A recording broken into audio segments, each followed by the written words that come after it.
The security services here have reportedly warned the Home Secretary not to water down security checks.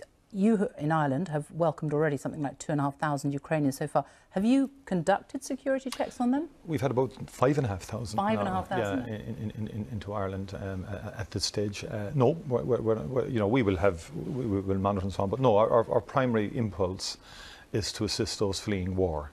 And that's, the Irish people are very seized by this the series of atrocities that are going on. What we're witnessing on our screens every evening is really shocking people, and there's huge human empathy there, obviously, to help the women and the children. And so we because of the temporary protective directive of the European Union, what Ireland is doing, basically, if Ukrainians come into Ireland, they'll have access to our social protection income, access to our health services, access to education, the right to work immediately.